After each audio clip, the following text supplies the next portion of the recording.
Hello అండి. అందరూ free అయ్యారా అండి? ఇంకా పొద్దున్నుంచి టెంపుల్స్‌కి వెళ్ళి, ఇంకా పుట్టలో పాలు పోసి, ఇంకా పనులతో హడావిడిగా ఉంది కదండీ! ఇంకా నేను కూడా ఇప్పుడే ఫ్రీ అయ్యానండి. ఇంకా మా ఫ్రెండ్ కూడా పుట్టలో పాలు పోసి వచ్చిందటండి. ఇంకా అది కాసేపైతే కూర్చొని కబుర్లు చెప్పుకున్నాము.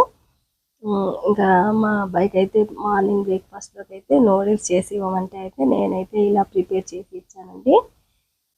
ఇంకా స్టవ్ పైన అయితే గంజు పెట్టి ఆయిల్ పోసి పోపు దినుసులు వేసి పల్లీలు వేసి అవి వేగిన తర్వాత ఇంకా 2 వెల్లుల్లి రెబ్బలు, ఒక పచ్చిమిర్చి, కరివేపాకు, ఒక రెమ్మ అన్నట్టుగా వేసి ఇంకా 2 ₹5 నూడిల్స్ ప్యాకెట్లు అండి. అవైతే ఇంకా వాటికి పెద్ద గ్లాసు వాటర్ పోసి ఇంకా అందులో వచ్చే పౌడర్ని వేసి ఇంకా ఆ నూడిల్స్ కూడా వేసేసి అయితే ఇలా చేశానండి. ఇలా లిక్విడ్లా ఉన్నప్పుడు పిల్లలకి ఇస్తే బాగుంటుందండి. ఇంకా మేమైతే పూర్తిగా మొత్తం దగ్గర పడేదాకా ఉంచుకొని అయితే తినేస్తామండి. మరి మేము ఎలా చేస్తామో నూడిల్స్ అయితే మీకు తెలిసింది కదా.